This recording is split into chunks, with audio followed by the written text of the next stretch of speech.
What's my earliest memory of John? Yeah. When my mother hired a photographer, and I was about 4 and John was 11, and she bought us matching shirts, Italian knit shirts, and had a professional photographer come to the house. And that picture is somewhere on the internet with me and Johnny in our matching shirts. And we lived in a town called Maywood. Yeah, it was like a blue-collar suburb, American Can Company, huge. They had like 8 plants that ran 24 hours a day. That's where our father worked. He was a tool and die maker. He was a president of the local 2113 Steelworkers, union man all the way. Do you remember when John got his first guitar? Oh yeah, he got it for Christmas. It was a silver tone. He didn't know how to play it. He used to stand in front of the mirror and try to look like Buddy Holly or Elvis. Yeah. I used to jam in the basement with my garage band, right? Just doing like Jimmy Reed stuff. And John would come down, strap on a guitar, and start making up lyrics for like some crazy blues tune. Like, I got frogs on me, baby. I hope you got frogs on you too. And just, I had no idea he was writing songs. Okay, I had not a iota. He wasn't one of these guys that run down the stairs and go, hey, I just wrote this one. He really, really kept it undercover. And then, of course, he graduated high school, went in the Army, and luckily he went to Germany, not Nam. A lot of his buddies went to Nam, and they didn't come back the same. They weren't the same guys. I think that might have had something to do with, like, Sam Stone. He had, like, one buddy that would put his shoes under his bed every morning still, like he was in the Army, and just a couple guys got into the heroin and stuff, and we were so relieved that he didn't have to go to Vietnam. It was just like, Let's see, he got out of the Army in 68. He came home and got married in 66. He got out, he worked for the post office. He got the job after he graduated high school in 64. He was at the Old Town School. They had moved up to Armitage. And there was a club across the street called the Fifth Peg. So him and the guys, after they'd go to their class at the school, would go over there and have a couple beers. And it was open mic night the night they went in. John kept kvetching, going, God, these people are awful. And finally his buddy said, well, why don't you get up there and see what you can do?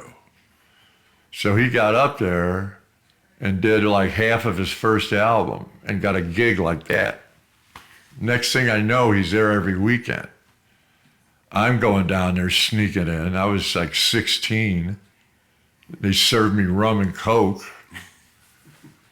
Me and my friends would go down there and just like, the first time I saw John do his show, I was in awe. I didn't know. I did not know. I knew like he played Paradise, I think. He played Angel from Montgomery around the house, but I didn't have an inkling of what he had in him. We used to jam in the backyard. My dad would be out there with his beer, kind of directing us, and well, do that Ernest Tubb song, do that Hank Williams tune. And then John would go, Dad, I got a song I wrote, and that was Paradise, which really hit my dad and brought a tear to his eye because he wrote that for our father. And it's pretty much a travel log and true story of a place that we went many times. And my family went back to that town to like after the Revolutionary War. They settled in Paradise. So I can only imagine the pride of your son wrote you a song is one thing, but then it's one of the great folk songs of all time. Incredible. I'm watching him on stage going, I'm not listening to Bob Dylan anymore. I'm listening to John Prine, my brother. He's right. I can go over to his house any night and he'll pull the guitar out, Okay, well, one night, Roger Ebert went to see a movie. He was a head movie critic for his Sun Times. And the movie was so bad, Ebert walked out and he wanted to get a beer. So he goes into the Fifth Peg and John's on stage. And Ebert was knocked out off his feet. The next day, he put a review into Sun Times, and he never reviewed live acts. He was strictly a movie critic. It's called The Singing Mailman Delivers. And that really put the numbers up for John. Earl Pianchi, who owned the Earl of Old Town, used to go see John at the Fifth Peg and send a pitcher of beer up on stage. So he finally got John. And that's when things really started popping, because the Earl was the premier club, folk club in Chicago. You had the Earl and you had the Quiet Night.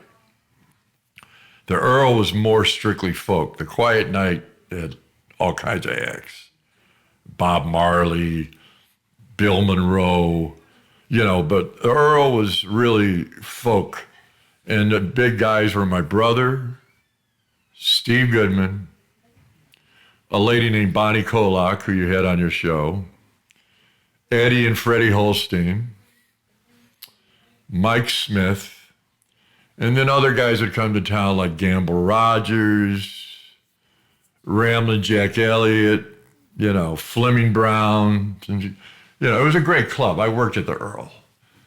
So that article by Ebert really, really gave John a kick, a big kick. Oh yeah, they were lining up. Earl knew he had a gold mine. Believe me, he was a character. When Goodman wrote City of New Orleans, Earl gave him money and said, go get it published now, because if you don't, somebody's going to steal it. He was that kind of guy. Just pulled a wad out here, But anyway, getting back to John, he was doing great at the Earl. He got to the point where he finally could quit the post office, because he was like playing to 2 a.m, then having to be at the post office at 6:30. And my brother loved to sleep more than Rip Van Winkle, okay? I mean, he could sleep through a hurricane, I mean, my mother used to try to wake him up to go to school, and our bedroom was right over the kitchen on the second floor, and he'd put his shoes on his hands and pretend he was walking. So my mother wouldn't come up there and start yelling at him.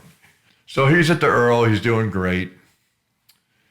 And then Stevie was opening up for Chris Christopherson at the Quiet Night for like 5 nights. Chris kept saying to Stevie, man, you're really good. And Stevie said, you think I'm good? You ought to see my buddy. He's the real deal. And he kept drilling Chris. To finally, Chris relented the last night. And Paul Anka came down that night to see Chris, because Paul Anka was at the Palmer House, which was like the Waldorf of Chicago, big showroom. And so it was Paul Anka and Chris Christopherson and Samantha Egger, the actress who Chris was dating at the time. So Stevie gets him to get in a cab, and they go over to the Earl. And it's 2 a.m. All the chairs are on the tables. The waitresses were counting out the money. John was just sitting there waiting to get paid. And in comes Chris Christopherson and Steve Goodman and Samantha Eggars and Paul Anka. Chris said, we want to hear you do some of your songs. So he got up on stage. They turned a little PA on. He did his whole first album. Chris said, I wanted you to do that again and anything else you've written. After he's done, Paul Anka said, I want to take you and Steve Goodman to New York and try to get you guys a record deal. I'd like to manage you. And he ended up becoming their manager for a while. Flew him to New York City. My brother didn't want to go. Goodman had to strong arm him, because my brother didn't like Paul Anka. John was funny that way. He had a quirk that if he felt uneasy about something, he didn't jump. I remember one time Vanity Fair did a thing about folk singers, and they wanted his picture, and he turned it down. I said, why the hell did you turn down Vanity Fair? He goes, I didn't feel like having my picture made that day. Anyway, so they go to New York, and they arrive, they fly to JFK, and they see that Chris is playing in the Village, the bitter end, I think.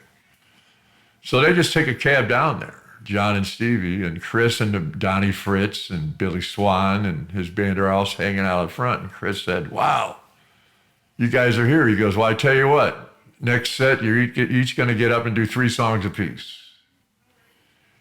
And Donnie Fritz called Jerry Wexler and told him about John.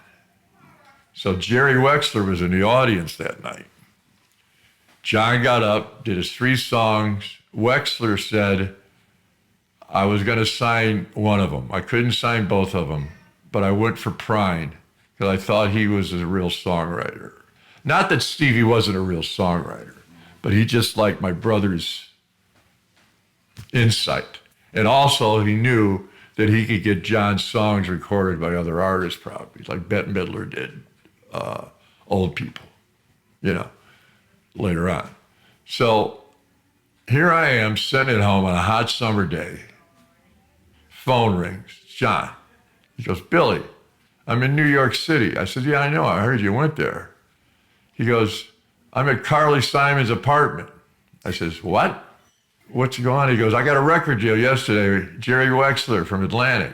I said, oh, you're on the same label Zeppelin's on, man. I said, you're on the same label that Otis Redding, I said, wow, John, Atlantic, and then he goes, and James Taylor just came by. And he said, Bob Dylan's on his way over. And I said, you got to be pulling my leg. He goes, no. He said, I can't believe I'm here. And it was just wild, man. Next thing he's in Memphis the following 2 weeks with Elvis's band, all the guys at American Studios, Chips Moman.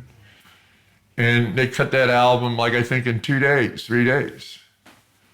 And the only thing about the record that was changed was when my father heard it. John had a Wallensack tape recorder, a little 1/4 inch. And he played it for my dad. And on Paradise, they had some classical violinists trying to play the fiddle part. And it just didn't sound right. And my dad said, you need to get Dave. So Dave went down to CRC in Chicago, the studio, and overdubbed the fiddle part. And that was the only advice besides my dad said to John, watch out for the friggin' lawyers. Okay? Because my dad was a union arbitrator. He knew how, Yeah. So anyway, here's John, with his record deal and cut the record. I remember when he played it for my father, my dad went into like a dark room in the house and John said, Dad, what are you doing? He goes, well, I want to pretend that I'm at Flippo's. That was his hillbilly bar where my dad hung out, Flippo's. He said, I want to pretend that I'm listening to it on the jukebox at Flippo's. So let me go open a cold beer, light up a cigar, and put it on. And, he was really knocked out, especially Paradise. He said, that's a #1 hit, So that's the summer of 71. Our father died on the porch outside on a summer afternoon in the middle of August. And we were all devastated. John, it was just like he tore his heart out. My father was such a solid guy. He could walk into a room and he didn't know a stranger. I mean, everybody was just like, had a magnetism about him. He would have been a great lawyer, but he graduated high school in 32 in the middle of Depression. So he had to find a job, Well, I went to a few shows he did in the Midwest at colleges for crowds of 100, 200. Anka was his manager, but Anka wasn't doing nothing. Al Bonetta was his agent. The luckiest day at Al Bonetta's life was when he worked at the agency in New York. I forgot what agency it was. I don't know, one of the big agencies. And his boss handed him 2 new acts, John Prine and Steve Goodman. That was the luckiest day of Al Bonetta's life. Because Al ended up doing everything. And they finally got rid of Anka. Is it true that Al managed a dancing monkey before John? Probably. He managed Arthur. I remember that song Fire?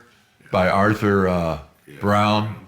He booked a lot of the Woodstock acts. Al booked a lot of Phil Maurice acts. He knew everybody. He knew all the guys at the Scene.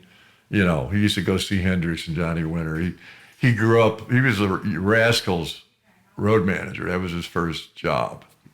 But anyway, so Al's doing all the work. And, starts getting him openings. He opened for his band Lighthouse once, some progressive rock band. And he was being booed. And some guy was harassing him. And John threatened to go out in the audience and kick the guy's ass. I said, you telling John, that's the Chicago in you. But he started getting, folk festivals. He did Philly. That's like the year they had him, Gordon Lightfoot, Bonnie Raitt, Stevie Goodman, Leon Redbone. Just a slew of talent. I remember he told me he was backstage. Don McLean was headlining because American Pie was like everywhere. And John didn't know that Don McLean's parents were standing next to him. And John said, well, my, Miss American Pie. And Goodman said, hey, that's Don's parents. John said, oh, sorry. But he started getting the festival circuit. And finally it got to the point where Al and John and Stevie said, we got to get rid of Anka. So John played Carnegie Hall. And they get a summons.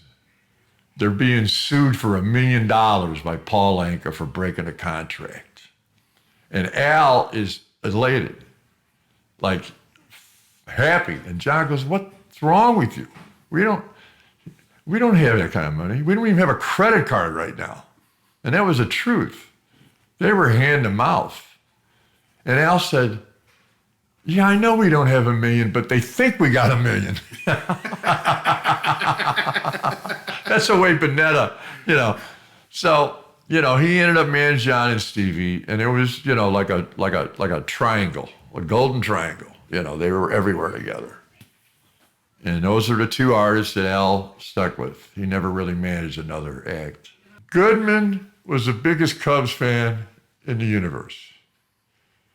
Anytime he was off the road, he was at Wrigley. I'd go to games with Stevie. He loved the Cubs. Obsessed with them. He wrote that song, A Dying Cubs Last Request. He wrote, Go Cubs Go, as they play after every win. So when Stevie died, he was supposed to see, the Cubs finally made the playoffs in '84. And Stevie was supposed to sing the national anthem at the opening game. But he ended up dying from leukemia at the age of 36. So Jimmy Buffett stepped in. So when Stevie died, Al got permission to get into Wrigley Field and scatter some of Stevie's ashes over center field. I've heard stories that he bribed his way in. Oh, yeah. Al could bribe his way into the White House. Seriously. So did he, I guess, was it some clandestine thing? Yeah, they had to pull some strings. But, Chicago is the city that works. I mean, Studs Terkel, I think, was involved. Al, like I said, could weasel his way into the United Nations. If you're a working stiff and you're like some guard at night at Wrigley, yeah, and somebody shows up saying they have Steve Goodman's ashes, are you going to stop them? No. And he slips you a C note. What are you going to say? No? I don't want to be the guy, that wouldn't allow that. I'd be like, okay. Al, I mean, he was a performer. Can I tell you a little Al story real quick? Okay, so Stevie Goodman, City of New Orleans, became a number one hit, finally. Willie had a number one hit with it. Stevie was gone. But Nancy, Stevie's wife, didn't have the publishing. Morris Levy did. I don't know if you know who Morris Levy was. One of the biggest crooks. He's the one that ripped off Frankie Lyman. He ripped off Tommy James. He was mobbed up. Well, he had the publishing on City of New Orleans, and Al wanted to get it back for the family, for Nancy and Stevie's girls. So somehow, between some mob cat in Jersey that Al knew, because Al was from Jersey, got him a meeting with Morris Levy. And he walks into Morris Levy's office and sits down. Morris Levy's desk was a foot above, so you had to kind of look up to him, Al. And he said, "What do you want?" And he said, "Well, you got to publish on this song by Steve Goodman, an artist that I manage who's dead now, and I'd like to get it back." And he goes, "Why should I give it to you?" And Al said, "I'll tell you what, I'll make you a deal. If you can sing a half a verse or a chorus, I'll walk out of here." And Morris Levy looked at him like, "You know, kid, you got a lot of balls." He called his secretary and said, "Release this publishing now to this guy." Okay? It's not like Morris was going to pick up a guitar and go, "Riding on the city of," you know. But that's an Al Bonetta story. That's the one I love the most, you know. I remember he bought a Porsche. It's on the cover of Sweet Revenge. It's in sitting back and with sunglasses. And we used to tear it. We go to Chicago, had all the 4 o'clock joints. And we go out of the town. And we'd always stop at White Castle. Okay? No matter if we had dinner at Gibson's 3 hours earlier, we'd stop at White Castle. For people that don't know what White Castle is, it's tiny hamburgers. Yeah, with holes in the middle of them. It's a Midwestern thing, probably. Oh, yeah. Yeah. Well, that's where they got the word slider. Now everybody's got sliders. Chasen's has sliders now, okay? But anyway, I'll tell you a funny story. Earl Pianchi and Stevie Goodman and a couple other guys opened a club called Somebody Else's Troubles, which was named after Stevie Goodman's second album. And it was another club. It held about 80 people. Well, they started doing a thing called Cook and Sing, where like Stevie would make beef stroganoff for 80. And you'd buy a ticket. There was a 2-drink minimum. You got dinner and a show. So Stevie did one. I think Bonnie Kolak did one. I don't know what she made. But Earl said, "John, we got to get you to do one." And John said, "Earl, the only thing I know how to make is a grilled cheese sandwich." And Earl says, "Yeah, but you like White Castle, don't you?" He says, "I love them." He goes, "Let me get on the phone." And he had him cater it. So it was John Prine's White Castle night at Somebody Else's Troubles. So these guys pull up in these little White Castle trucks with the white hats on, and everybody got 3 White Castles, an order of fries, and a donut with an American flag stuck in it. And a John Prine show. It was John Prine's White Castle night. And a bowl of chili. They had a guy named Duke that had the 5-alarm chili. So you can imagine what your system was like the next morning after a night like that. Well, you know the story about when he went to Cowboys in '77 to do an album. Go ahead and tell people. Okay, well, so John gets out of his Atlantic contract. He goes to Ahmet Ergen's office one afternoon with Al, Radio City Music. Everybody's getting out of work. Manhattan's just buzzing. And John and Al go in Ahmet's office and they say, John says, "Ahmet, I want out of my contract because I don't think you people know how to market me. And I'm making records that I'm not happy with." Because the last album, Common Sense, Cropper just took the tapes and went to LA and remixed it. And John wasn't happy about that. Nothing against Steve Cropper, but John had kind of had it up to here with the majors. And he said, "So David Geffen wants me to sign." And Ahmet just said, "Well, what, any other reason?" And he said, "Yeah, you used to make records for those people, but you don't anymore." Because Wexler had just left. When you say those people, what do you... John meant like the general public. He pointed to all the people down in the street coming out of the subway. Coming. He said, "You used to make records for those folks, but I don't think you make them anymore." So then he went with Geffen, Asylum. First album, They gave him a budget, whatever he needed. He came to Nashville and went to Cowboy Jack Clement's studio. Jack put a group, but Jack was making his first album at the same time for Asylum. So they didn't get it done. They had all this tape and they couldn't do anything with it. So Goodman stepped in, Stevie Goodman, and said, listen, let me do the record. We'll do it here in Chicago. I'll get it done in 3 months. It'll be ready by the summer of 78. So that's what they did. They did it at CRC in Chicago. Bruised Orange, great album, one of my favorites. And he was going to take a band out. So Stevie helped him put a band together. And it was 4 guys, Johnny Burns on lead guitar, Tom Pickles-Pekarski on bass, Angelo Various on drums, and Howard Levy played like 8 instruments. He was like Garth Hudson.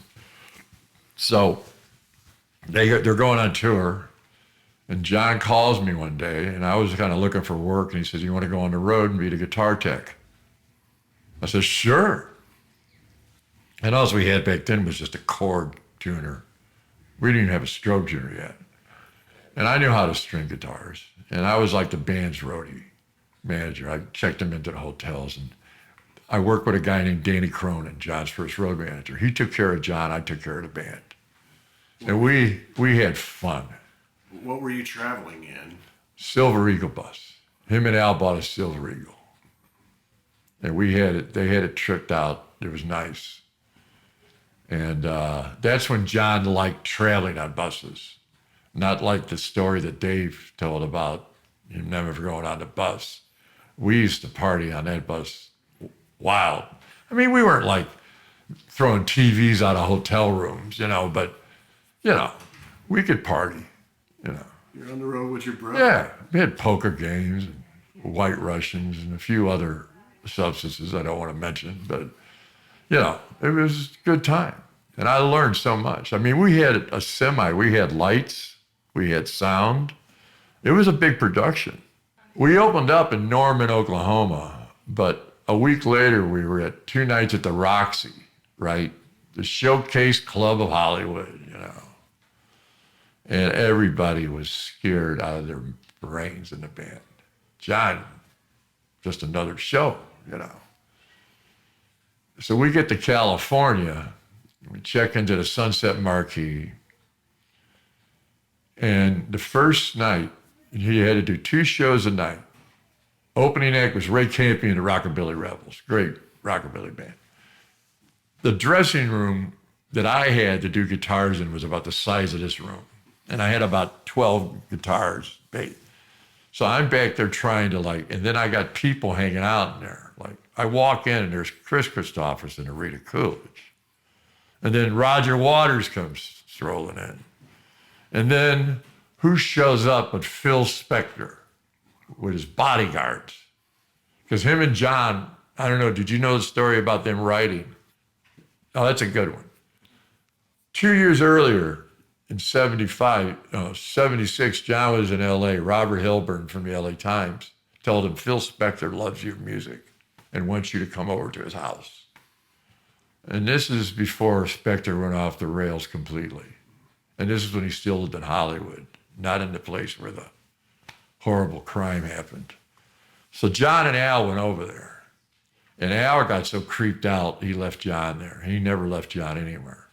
But they were like Doberman pinchers and, guard dogs on duty and all these bodyguards carrying heat, So John said, Al split, him and Spector started drinking and just talking music and, and finally John said, well, I think I'm going to leave now. And Spector says, hold it. And he sat down at a piano and he hands John a guitar and they wrote 2 songs. One called If You Don't Want My Love, which was on the Bruised Orange record, and a song that John finally finished up for his last release, Tree of Forgiveness, called God Only Knows. And he said when Spector sat down to write, he was very serious. All the joking was aside. He was working. So here's Spector at the Roxy. Comes in the door, trench coat and a bottle of Manischewitz and his wig and his aviators. And all of a sudden, he takes a liking to me. He goes, hey, how'd you like a job as a bodyguard, you big balook, you know?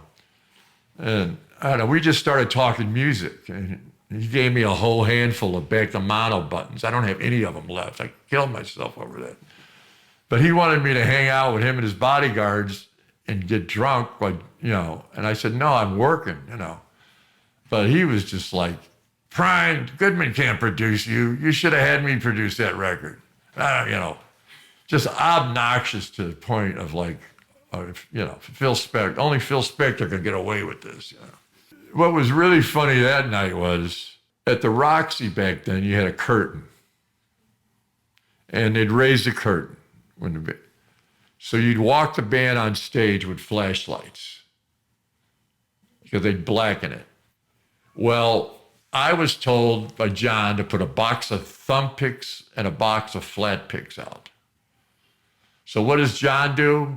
He walks out on stage. We're ready. Everybody's got their instruments on. He puts a cigarette out in the thumb pick box, and it blows up.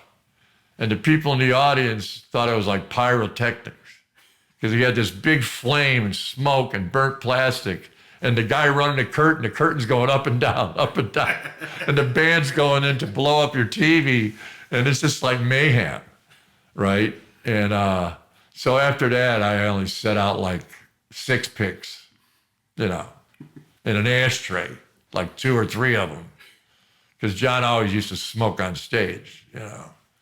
He loved cigarettes more than any individual that I ever knew. Now, they say my grandfather, he was a chain smoker. Like Grandpa was a carpenter, smoked Camel cigarette, you know. It was true. I never met my grandfather. He died a month before I was born, my grandfather Prine, my dad's father. But he always had a cigarette in his hand. He wasn't a drinker, but he chain smoked. And yeah, that line, smoke a cigarette 9 miles long, that's the truth. John always said, man, I love the smell of cigarettes still. He loved to stand outside like a valet place and just, if somebody was lighting up, he loved the aroma. I was a smoker, and I can't stand the smell of smoke now, you know. But he loved cigarettes to the day he found out he had neck cancer. You said Christofferson showed up. When was it obvious that some of these peers of his were holding him in high reverence? Well, pretty quick. Yeah. Well, Dylan was at this little, you know, party. There was a few other people. I think maybe Gordon Lightfoot might have been there. Dylan, John. And Dylan sat down and sang 3 songs off my brother's first album. Dylan knew him. Yeah, he knew him. And then Dylan played, I forgot what song it was. It was one of the tunes off of, I think, Blood on the Tracks. And Goodman, of course, is always cocky. He says, that's pretty good, Bob, but it ain't no Masters of War. Goodman was great, you know. But, yeah, there's actually, Dylan did people putting people down. You can get it. You can find it on YouTube. He did it at a show in Italy. He loved John. Leonard Cohen loved John. Bonnie Raitt. I mean, they were like this. Did John ever talk about Dylan? Yeah. How would he talk about him? He said he was kind of cryptic. You know, not real like outgoing, but cordial. He loved him. I mean, John gave me Bringing It All Back Home for a birthday present, 65. You know, so he was a big Dylan fan, and vice versa. Dylan talks about him in his chronicles, you know, about Lake Marie. That's Dylan's favorite Prine song. So there was a lot of mutual admiration from a lot of, like Roger Miller. John hung out with him. He said one time they were hanging out, him and Roger Miller, and I guess they were pretty high and drunk. And Glenn Campbell came up and wanted to hang out with him, but they didn't want to hang out with Glenn Campbell. Roger Miller said, but all these people, I mean, Waylon, Johnny Cash, Willie. John played the first Willie's, picnic, and Jerry Jeff, and he started getting some cuts by some other artists, like Jackie DeShannon did Paradise. She was on Atlantic. That was Jerry Wexler's doing. Chris, of course, he did the album Jesus Was a Capricorn, and that was taken from John's song, Everybody Needs Somebody That You Can't Talk To. Because he put Jesus Was a Capricorn, ode to John Prine. And, he really started, getting a lot of big people that really loved him. Wasn't Carly Simon the first one to record Angel from Montgomery, but she couldn't get the label to release it? Yep. And then Bonnie kind of turned it into her song. I mean, him and Bonnie just were like brother and sister. Tight. I became close friends with Bonnie Raitt because of John. I became close friends with a lot of these people because of John. Chris, Roger Waters. Yeah. First time I met Roger Waters, I was like, holy mackerel. I couldn't shut up. I was like, He was working on the wall at the time, I think. And he just like looked at me like, ooh. He said, "You're John's brother." Yeah. Wow. And I kept yammering about Pink Floyd. He said, "Listen," he said, "there's two people I like to talk about music. John Lennon and your brother. I don't give a shit about Pink Floyd right now." Okay. That's fine. And then like all the LA people like John, Chris Hillman, Graham Parsons. Did John meet Graham Parsons? Yeah. Do you know anything about that? No, they were just at the Troubadour, hanging out. Roger McGuinn gave him the bird once. John said he was at the Troubadour, and Roger McGuinn was drunk, and he said, "Hey, Prine," when he walked out the door. Yeah. Was it a friendly? No. Oh, yeah. But later on, they became friends. Gene Clark was a good friend of my brother's. The guys in the Eagles, Glenn Frey, Henley, Jackson Browne, they all loved John. They sang on Common Sense. Jackson Browne, who was the guy that just died? He wasn't in the Eagles, but J.D. Souther and Glenn Frey. It's funny. Me and John were in a bar once, Melrose, on 8th Avenue, and Glenn Frey was at the bar. But this is when he was doing Miami Vice, and he was all buffed up and short hair, and we didn't recognize him. And Glenn Frey finally came over and said, "John, don't you know who I am?" And John says, "Well, I sang on one of your friggin' albums." "Oh, Glenn, this is my brother Billy. Hey, great. Let me buy you guys a drink. Maybe you'll be able to remember something, So, the LA people and then the San Francisco people. I found that Jerry Garcia was a John Prine fan, which really knocked me out because I was a big Deadhead. Bobby Weir, big Prine fan. Pigpen. They said Pigpen even liked my brother. And that really knocked me out because Pigpen was my man. When I used to go see the Dead, that's who I went to see because he was the showman of the band, Was John into the Dead? Nah. He probably would have been into Old and in the Way, maybe. He kind of appreciated that because he had Vassar Clements, and David Grissom, Yeah. John was a big bluegrass guy. He took me to see Bill Monroe many times, Ralph Stanley. I went back and talked. I remember one time, the first time I saw Bill Monroe there was a blizzard in '73 in Chicago, and he played the Quiet Night. And it was really tough to get down there, but me and John trekked down there. And Bill Monroe's guitar player couldn't make the gig. And they asked John, and John said, I can't flat pick right now. So they called the Old Town School and they got a ringer in. But Monroe, I went up to him backstage, because back then you could just walk into the dressing rooms, you know. And I introduced myself. He goes, yeah, your brother wrote that song, Willebrord Prine. I'm thinking of cutting that someday. Is your brother here? I said, yeah. Bring him back here. I want to say hi to him, you know. And so, you know, they met. And he was from Ohio County, the next county over from Muhlenberg, you know. Bill Monroe was like meeting like Ray Charles or something. I mean, just, the guy oozed charisma, you know. A real gentleman. So, okay, he's down here this summer of 77 at Cowboys. He falls in love with the bass player, Rachel Peer. Left his wife for her. His wife in Chicago. They didn't have any kids. They got married in like 66, so he hooked up with Rachel like in 80. And he loved Nashville. He was sick of Chicago. Because all these people were like latching on to him all the time, you know. They wanted to be the next John Prine. Drove him and Goodman both crazy. Goodman moved to LA, John moved to Nashville. So he moved on. Finally, he told his wife he wanted a divorce. And she said, well, you go to Nashville for a year and be with that woman if you still want a divorce.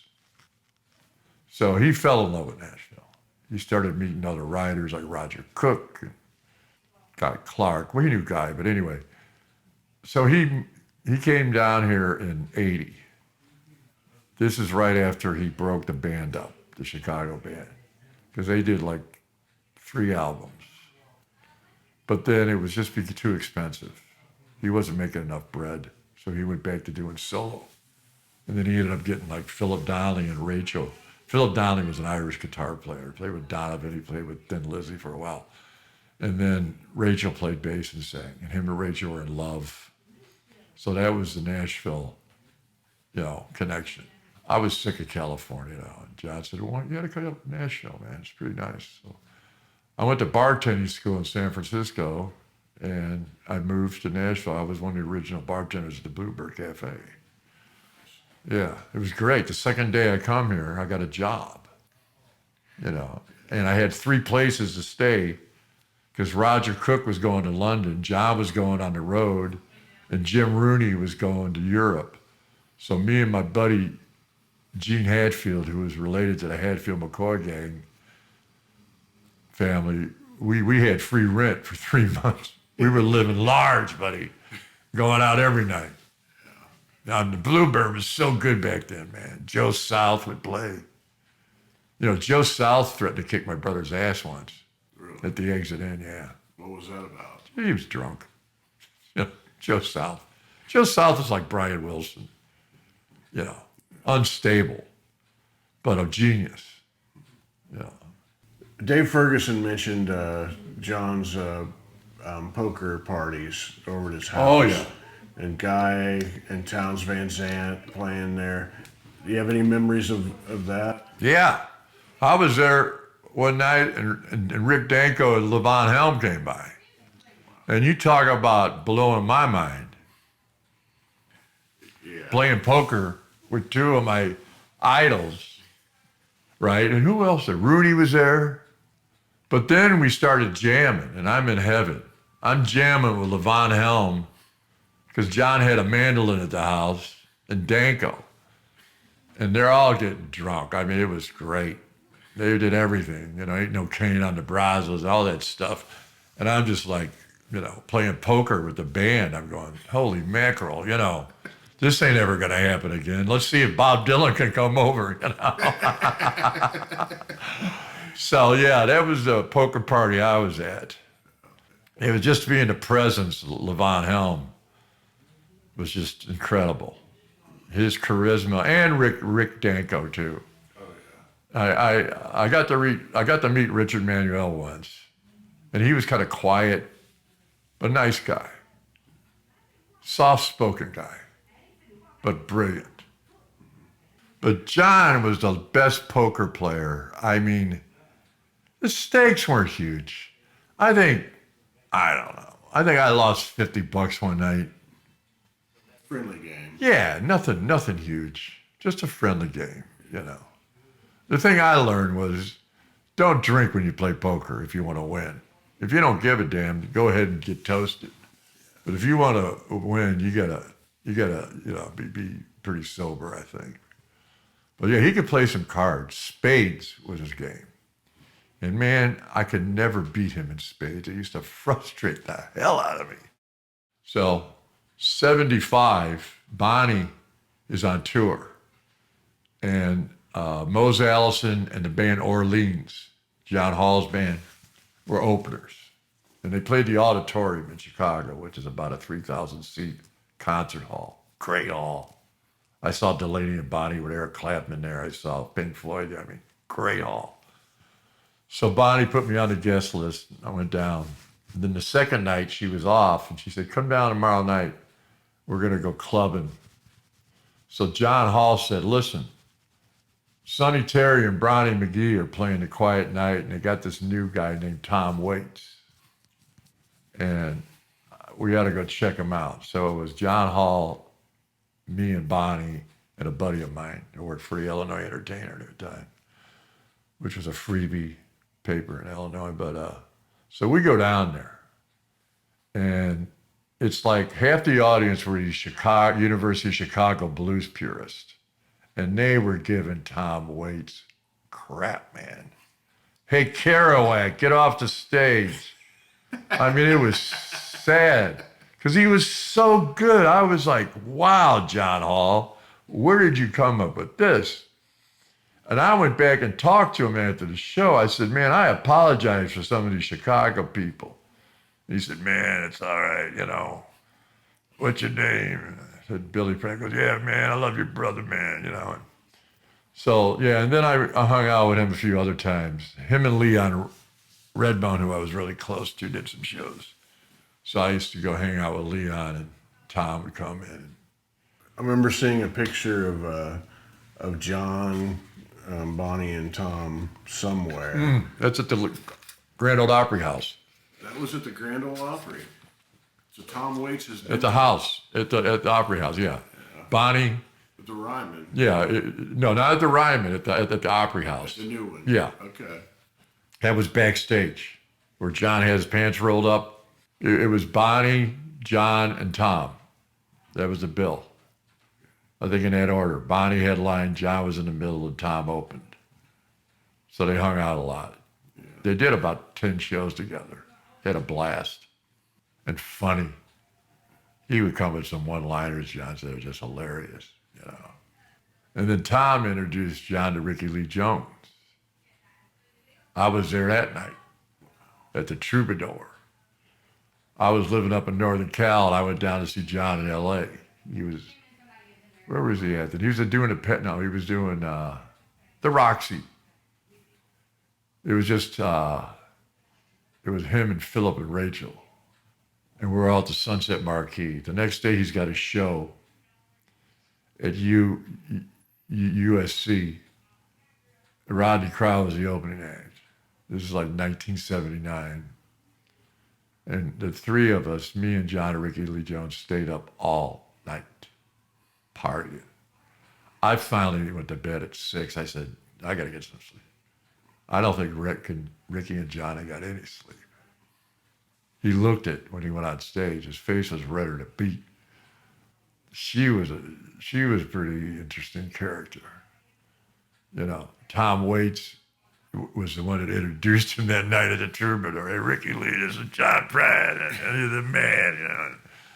You know, he likes Bukowski, and, you know. So that was L.A. was always interesting to me because I'd run into so many people. Like John, like Don Tana's, which is this Italian restaurant, which is in Hollywood. It's open to they serve to 3 a.m. And you go in there, and one night I went like this, and it was Edie Gourmet. Hey, Edie, I love blaming the bossa nova, you know. I mean, you just run into all kinds of people, you know. Me and him and Jim Shea we were at Jim Shea's photography studio once, and Robin Williams comes walking in. This is right after he did Popeye, so you still got, it's just like L.A. is like that. You just run into like all kinds of people, I don't think people know about him where he decided to tour only, like, was it Thursday, Friday, and Saturday? Yeah. How did he come about deciding that? Well, having 2 kids and getting married had a lot to do with it. Okay, he was booked on Friday and Saturday night. Thursday, he'd fly in or drive in, so he had a night to adjust to his hotel. And he'd take Mitchell Drozen, his road manager of 30 years, who's also my manager, out to dinner. And I'd hang with him sometimes. I'd drive up, especially if it was drive gigs like Lexington, Louisville, Paducah.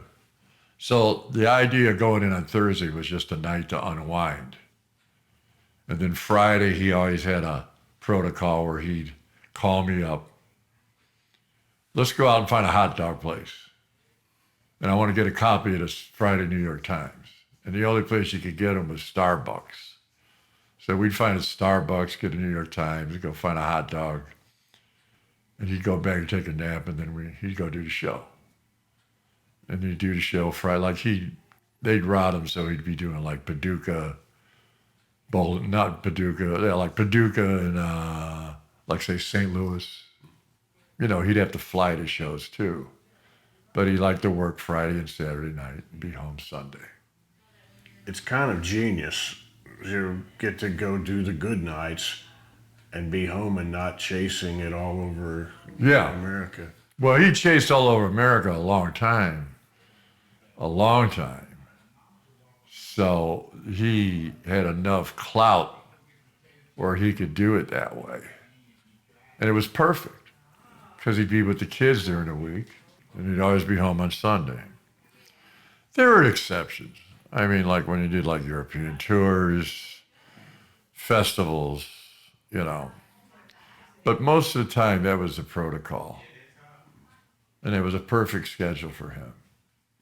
And Mitchell is great at routing stuff. So he wasn't playing like, Syracuse one night and Ann Arbor the next. I mean, he'd route them so they were like convenient. Because John, when he'd drive, we always had to stop at Dairy Queen. And he'd order the same thing, a number 1. It's a cheeseburger and fries. I remember after John passed away, Fats Kaplan, who played with John, they were doing something and they stopped at DQ, Dairy Queen, and he looked at Fiona, John's wife, and said, "What's good here?" She said, "Nothing."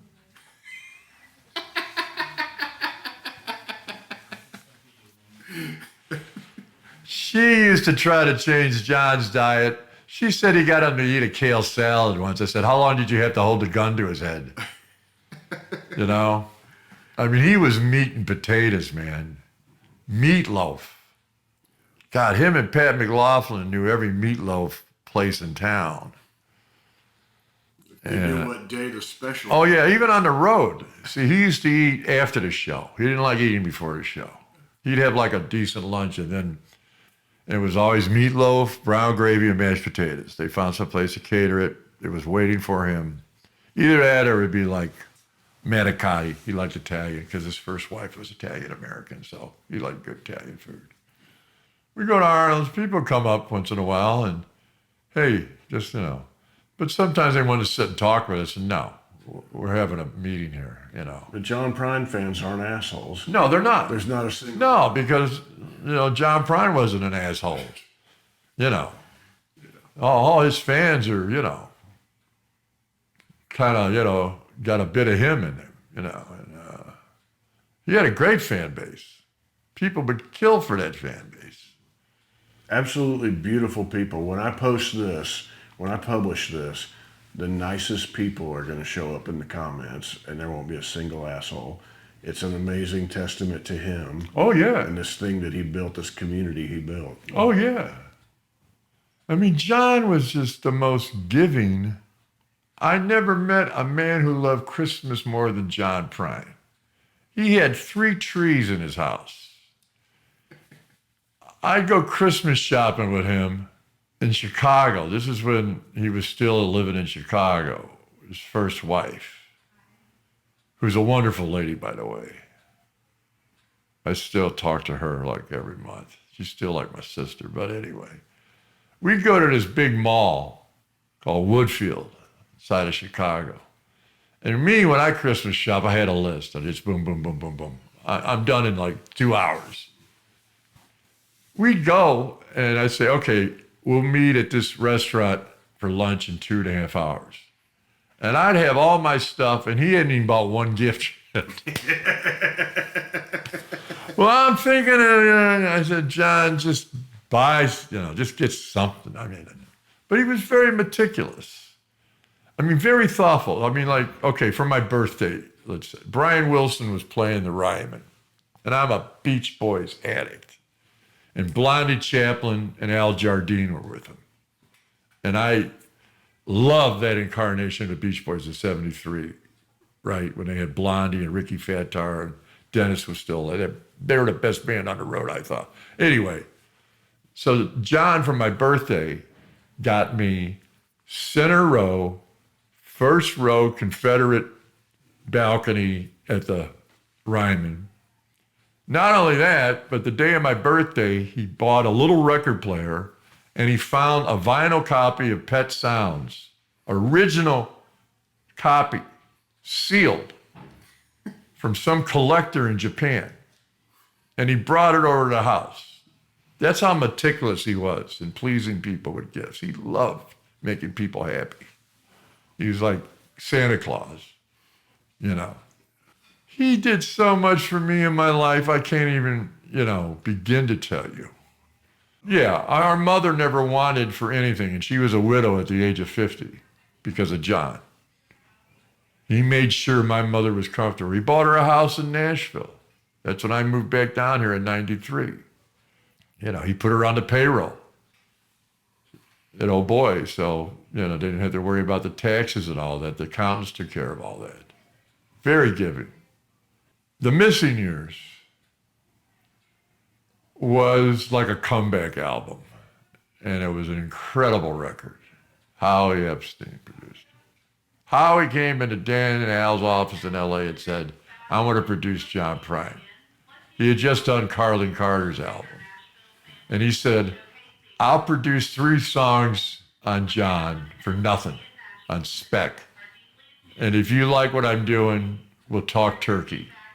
And they loved what he did. And that album is a classic. Probably, along with his last album, Tree of Forgiveness, and Bruised Orange, those are my 3 favorites. But The Missing Years really, Rolling Stone did a big feature on it. The Today Show did a feature on it. And it really made my brother interested in the business again, because he was starting to feel like, is this what I want to do now? Go out solo, doing all these solo gigs, He was getting bored. But The Missing Years just gave him a shot and really opened the doors. And that's when the momentum really started. And then he did Lost Dogs with Howie Epstein, and he took a band out. And that momentum kept building up. And then Fair and Square came out in '06. He won a contemporary folk Grammy for The Missing Years, and then one for Fair and Square. So his audience is growing. When I first heard that album, I was like, this is like Pet Sounds for the first time. Just the production that Howie Epstein did on that. The instruments, he used like toy pianos. Drum machine, they didn't have a drummer. They named the drum machine Joe Ramosa on the credits of the record. But Howie did magic. He had Lindley playing all these multi-instruments, and he just had an ear. And he did John right. He really did. I think he was the best producer John had. in my book. People would pass it down to their kids, and their kids would pass it down to their kids. And it's a cult following. I equate it to like the Deadheads, the Prine heads, you know. It's that kind of dedication. Because people like the Prine Shrine people, the woman who put that together, Rita Brish, brilliant website. And it's all good. Not a bad word ever about John. You know. And sometimes I have to correct the questions, or the answers, I mean, just because I got nothing else to do. So I'll get on Facebook and, no, it happened this way. And Rita always goes, Billy knows. If you want the truth, go to Billy. You know, he's a soothsayer of the family, you know. That's why we're here. Yeah, because I remember stuff that nobody else remembers. Even John didn't remember some of the stuff that I could come up with, you know. Okay, so what happened was he did a European tour. And he wanted to play Paris. Even though they could hardly find a venue that wanted to. Mitchell found a place, though, like a 300-seat place. He'd never played Paris. Never played Paris. He'd been there a couple of times. Him and Fiona loved it. So he finally got to Paris, but his hip went out when he was doing a show, I think in Oslo, before Paris. And the doctor said, you need to go back and get a partial hip replacement. You don't want to do it here. You want to do it with your doctors in America. So he did his last 2 shows sitting down. Paris was his last show. So he came back to America. This is like in January of 2000. Had the hip replacement.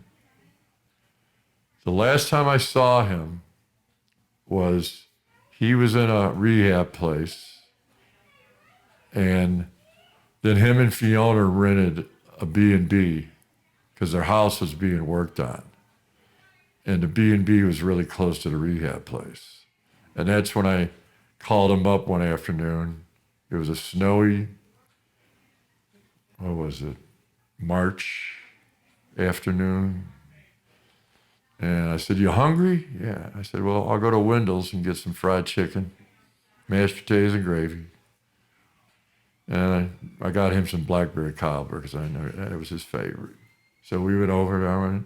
I went over there. It was kind of ironic because John would never let me pick up a check, but I bought him lunch the last lunch we had. And we were talking about the Brothers record. We were going to do an album, the 3 brothers. And I was really happy about that, going, damn, this is going to be fun, man. We had the songs picked out. You know, we all made a list of what songs we wanted and, you know, really working on it, putting the players together. And we had a great time that day. And then I left, and I remember it was like spit and snow. And I caught a really bad sinus infection, and I had to take steroids. And they drove me up a wall. And John called me, and I started yelling at him. He said, Billy, I just called to see how you're doing. He goes, steroids. He goes, I've been taking that stuff for years. He goes, the first time I took them, I almost fired my whole band at sound check. So that made me feel a little bit better. But anyway, Fiona got COVID. They got tested. Her test came back positive. His came back inconclusive. So she isolated herself. They had a big enough house where she could isolate. And she just wrote it out because they had nothing for it then. They didn't even know how bad it was yet. None of us knew. And then John, one day, Fiona came back after she got well, and he said, take me to the hospital. I can't stay awake. And that's the last time, the last time I saw him was the chicken dinner. And then he went into Vanderbilt. Fiona couldn't even see him. And he was in there for about 2 weeks. And finally his heart he had a lot of health issues the last 20 years of his life. Neck cancer, lung cancer, had to have He had to have a splint put in the main artery going to his brain. He had a slight stroke. I mean, it was something. I mean, he had to do breathing treatments. It was catching up with him. Life was. But we didn't think he would die. I always thought John was indestructible. I thought all my brothers were indestructible. I thought my mother was indestructible, So I just remember Fiona called me, and I was at my house having my martini hour. Me and my roommates. The phone rings. She goes, Billy, you ain't going to last much longer. So this is your opportunity to talk to him. So she put the phone up to his ear. I said my goodbyes. And then an hour later, she called me and said, he's gone. And I just I couldn't even talk. My girlfriend was there, and I was just and I proceeded to get very drunk just to get through that night. And the next day I woke up and called Fiona. I said, what can I do for you? She said, I just need to be here alone with the kids right now. And it was tough, man. Because we had lost our first brother in 2012, Doug. Died of stomach liver cancer. He went like that. He was diagnosed in March. He was dead May 1st. So that shook us up. He was only 70. And then losing John, me and my brother Dave. Dave just died last year. He was 86. He was the oldest. We were on the phone and we were just both crying, just going, Jesus, what's the world coming to? It was heavy, man. It was heavy. Knowing that I never see him again. Knowing that I never have another meatloaf dinner with him again. Or play a game of cards or have a handsome Johnny. I mean, it was tough. It was tough.